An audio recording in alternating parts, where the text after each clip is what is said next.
All right, let's pivot to the main slate and let's start with some stacks. Who do you like for a stack? So I like Sam Ellinger and Alec Pierce. I think that's a sneaky stack. Obviously, Ellinger is way too cheap. And we talked about it, but he has massive rushing upside. And I think, everybody's going to want to stack him with Michael Pittman, and that's fair. And yeah, that's probably the way to go. I think Paris Campbell could be popular. He's been on fire. So I think Pierce might be overlooked here.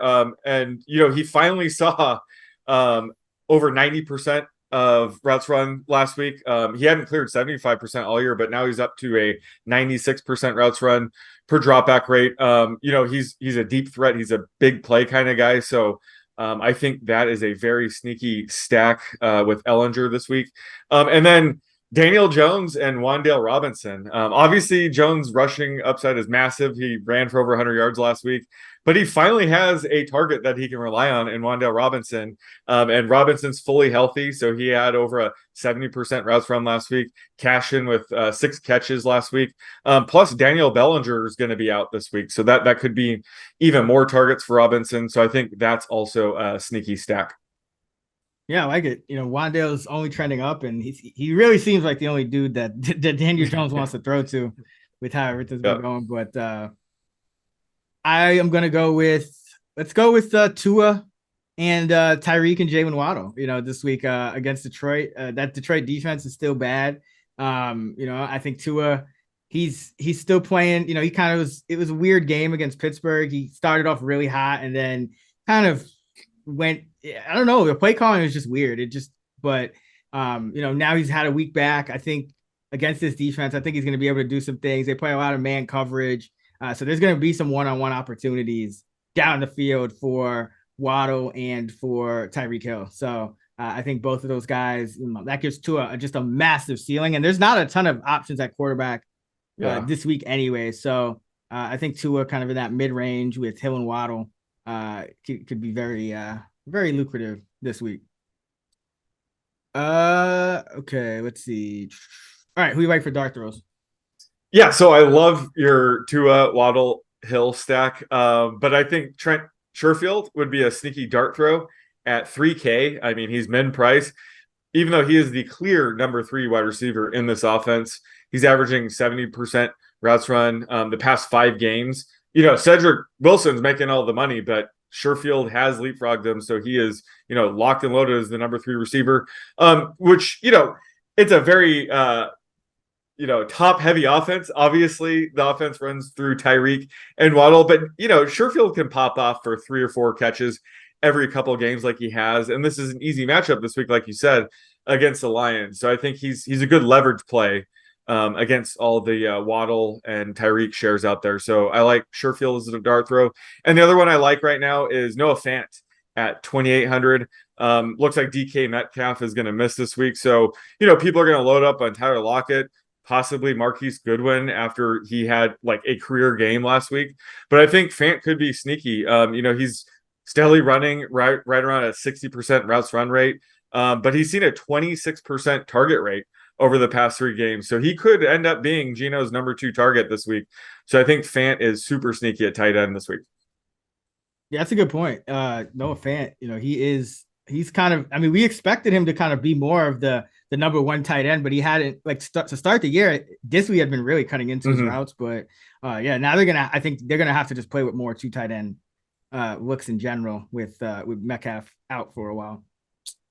For me, I got a bunch of them. We'll start with Noah Brown. I mentioned him in the other pod, but he's taken over that number 2 role for the Cowboys over Mark. Let me say it again. 3, 2, 1. So Noah Brown has taken over that number 2 wide receiver role for the Cowboys over Michael Gallup. Noah Brown's routes have been trending up into the high 80s, while Gallup's are in the low 80s, high 70s.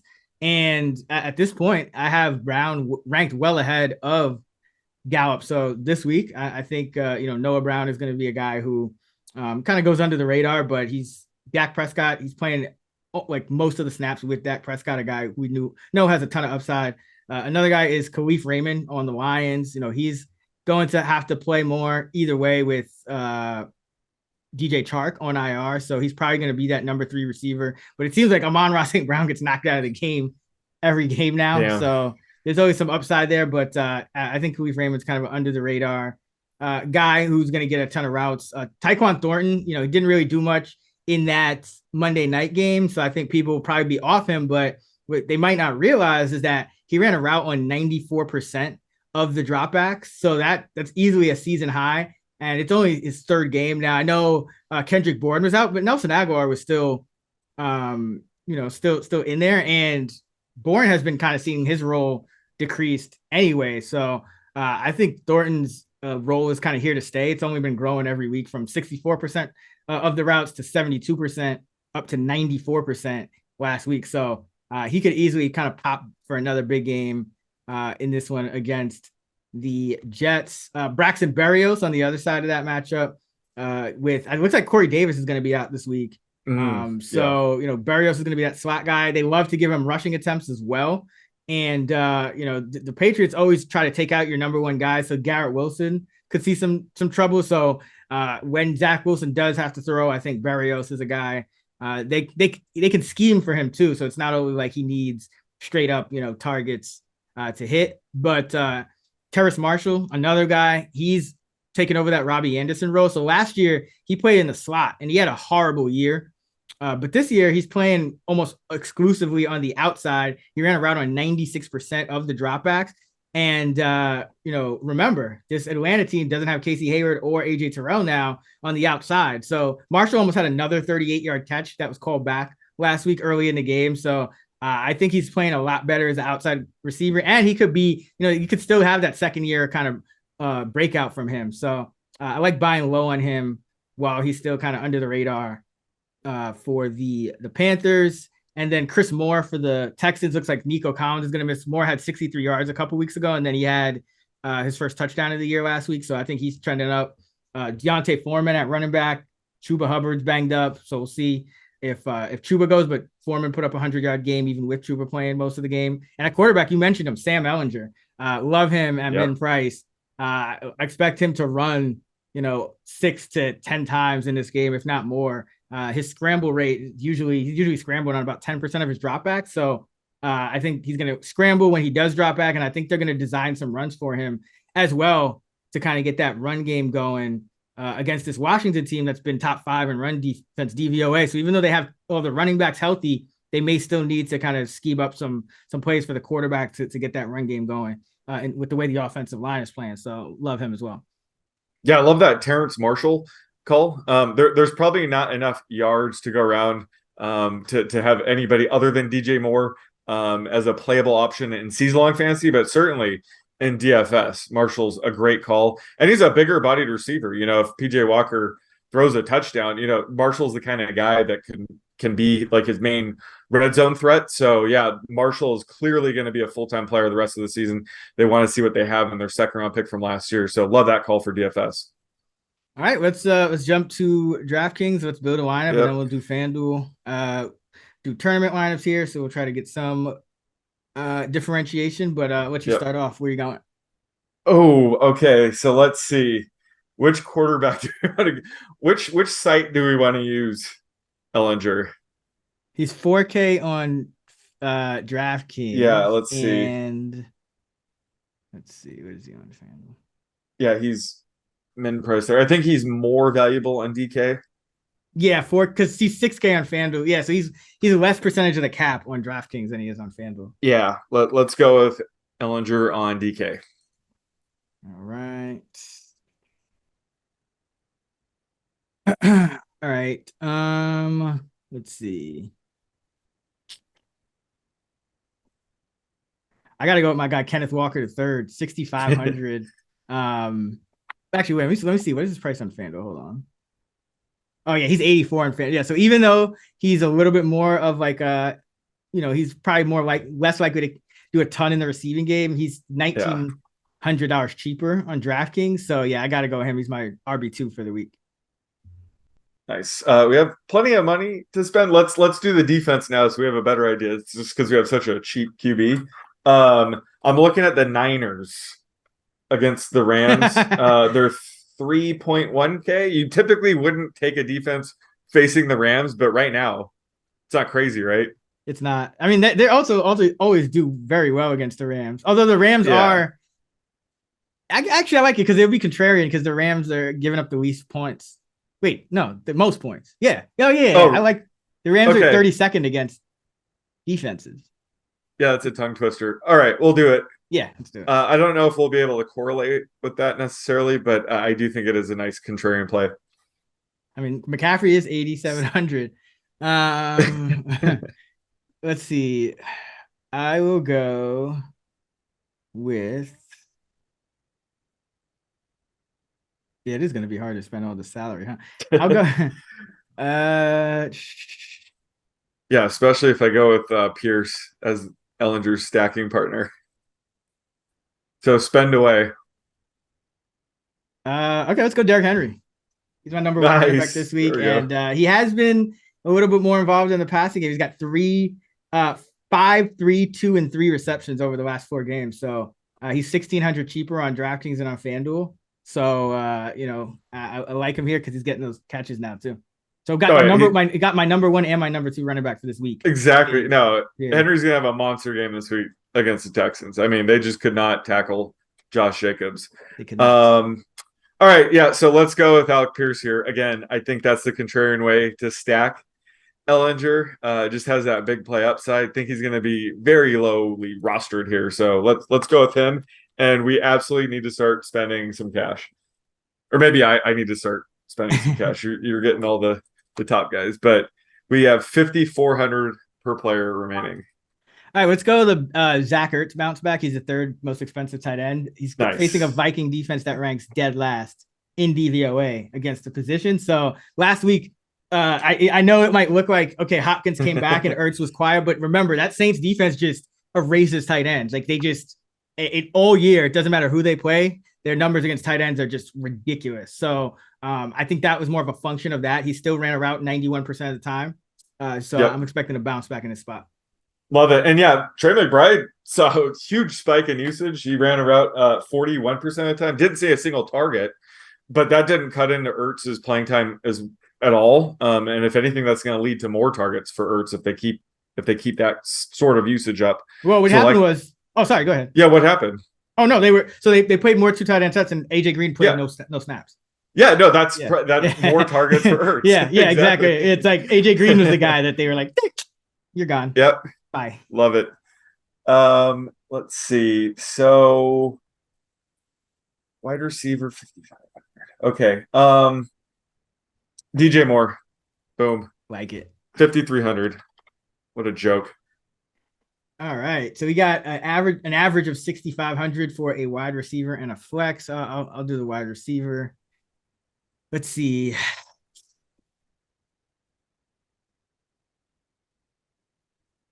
Go with some Jalen Waddle here. 6,700, 88 yards last game and into his first game back. And I like the matchup here against Detroit. So I think he's going to have some man-to-man opportunities down the field. So yeah, let's go Waddle at 6,700. And that leaves you 6,300 for a flex. Love it. 6,300. Oh, Damian Pierce is 6,300. You would have both running backs in that game. If there were ever a game to have, Damian Pierce is sort of Derrick Henry like in terms of his usage.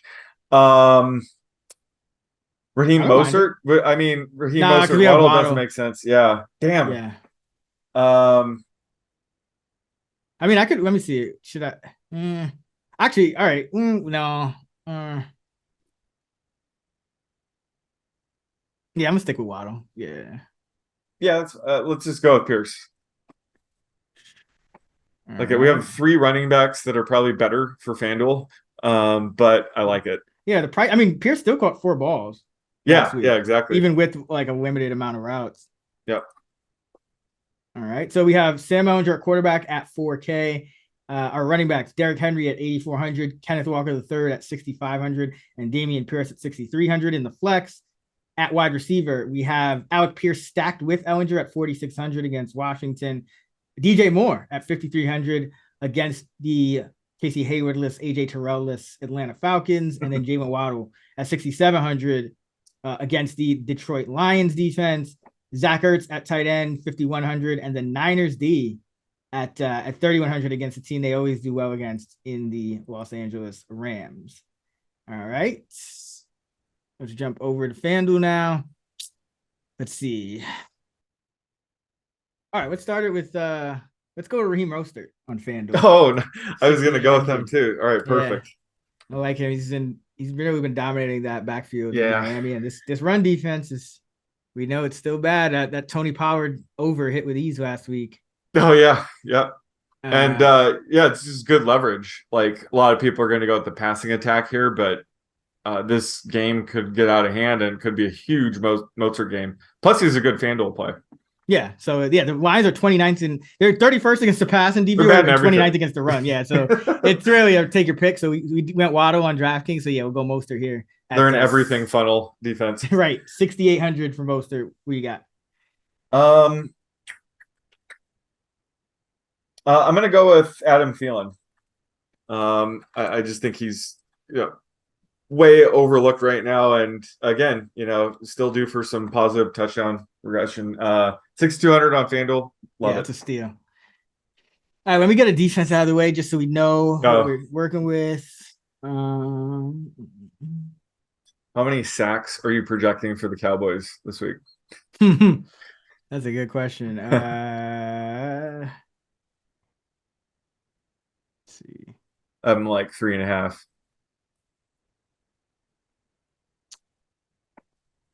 4.5. 4.5. 4.5.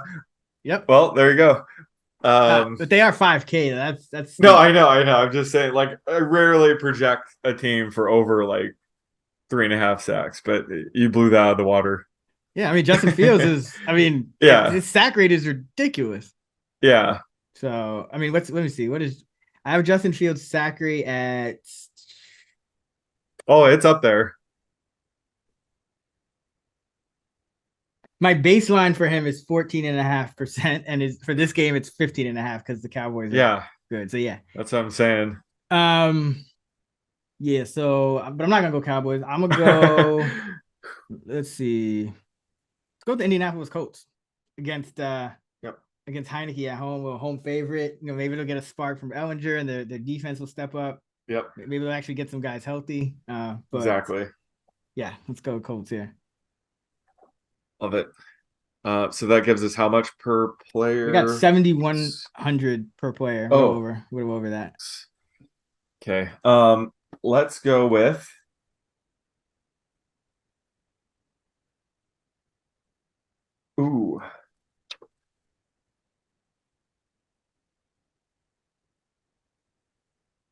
either Kamara. Kamara's too cheap.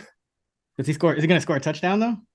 That's a fair question. He will at some point, right? Maybe that's why he's so cheap. Yeah. People are just assuming that Taysom Hill's gonna steal all of them. It's gonna be Jameis under center, right? This week.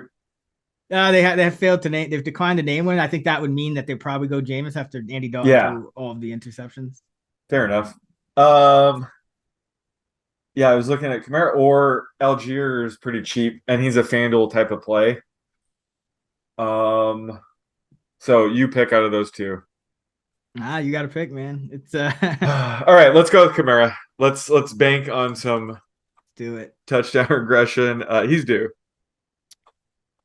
All right. So we still got 7K on average.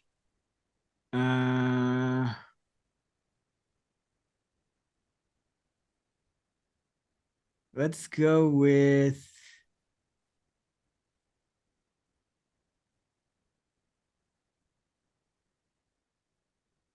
Let's go with Kyler here. He's got DeAndre healthy. He's got the long break. He was screaming at Cliff last time, so he's gonna have to. Call of Duty comes out this week, so.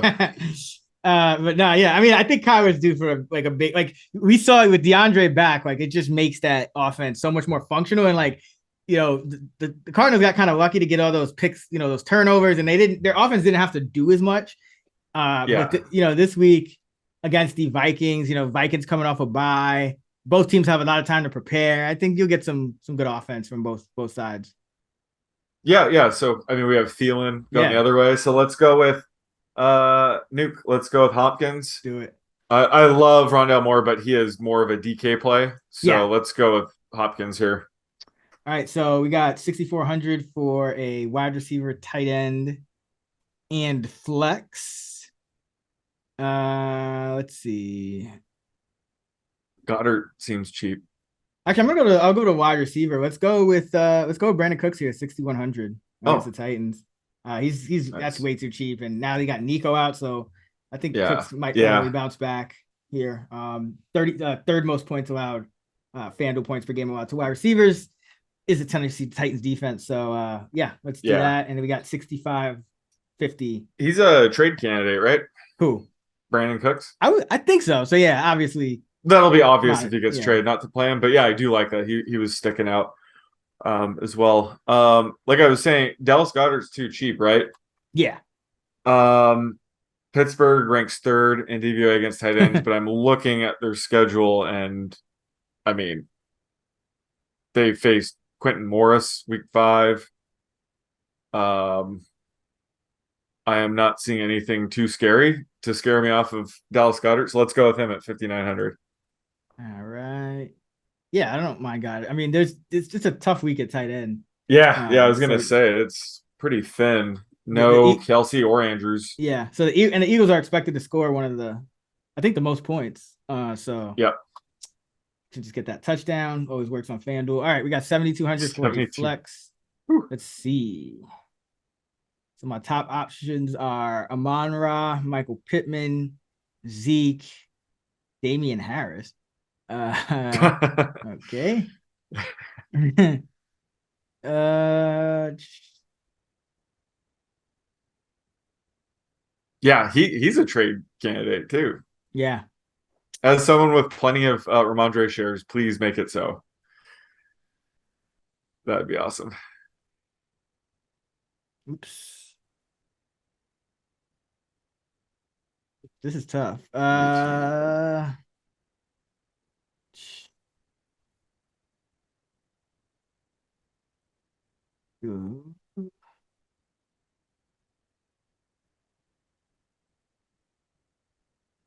Is Amon-Ra gonna play? Like, is he?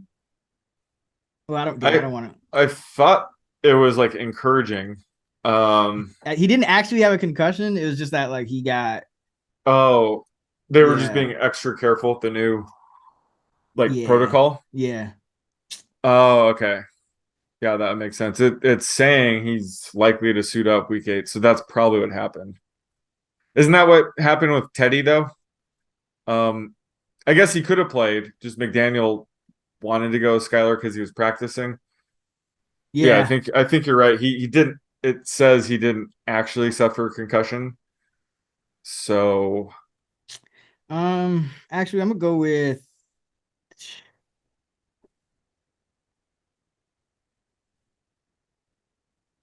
Hmm. do we need to spend down or spend up Yeah, somewhere? Like go maybe back some? defense or something. Let me Oh, see. oh. Like what player would you like? Like who's sticking out right now? And what price are they? Um, like CD Lamb at 7,500 or Miles Sanders at 74, Damian Pierce 73. Like that would be Mm. we need like a couple hundred more. Because I don't want to go Olave because we have Kamara. Then yeah, just swap out the defense. Who cares about the defense? Let's see, what do we want to do at defense though? We'd have to go super low though. Let's see. We could go Commanders defense. We don't have a Colt in here, right? No, Yeah, so we could just not in this kind of hedge our bets lineup. here at the Yeah, Commanders. exactly. If the Ellinger debut doesn't go as planned. Right. Okay, so that gives us Yeah, 7,600. So now I can go Lockett, Jamal there Williams, we go. CD. Yeah, let's go CD Lamb at 7,500 here against the Chicago Bears. So we got okay, I like this. So Yeah, much better. Kyler at 8,200 against the Vikings. Our running backs are Alvin Kamara at 7,800 against the Raiders and Raheem Mostert at 6,800 against the Lions. Then our receivers, we got DeAndre Hopkins at 7,900 stacked with Kyler. We have CeeDee Lamb in the flex at 7,500, Adam Thielen at 6,200, and Brandon Cooks at 6,100. Our tight end is Dallas Goedert at 5,900. And then we got the Commanders defense at 3,400. So we're leaving 200 on the table. Yeah, like it. And Commanders might be getting Chase Young back this week, right? I think no, he said maybe not this week, but yeah, soon. Okay. He might be activated, but they're not going to actually. Yeah, we're going to focus on his conditioning. So I'd be surprised, but yep. Still a good defensive front. That Colts O-line, you never know. Yep. All right, so that's going to do it for our fantasy preview episode here on the Fantasy Flex. For more great fantasy content from Sean and I, check out our full player projections episode out right now over on the Action Network podcast channel. Every Friday this season, Sean and I will have a special night shift episode where we'll preview the Sunday and Monday night football DFS slates, try to keep hitting on those dart throws. ActionNetwork.com for all of our fantasy football rankings content and our NFL betting content as well. FantasyLabs.com for our DFS tools and models. You can find Sean on Twitter at @_oddsmaker and me at Chris Raybon. You can find us at those same handles on the free award-winning Action Network app. Until next time, let's get this shmoney.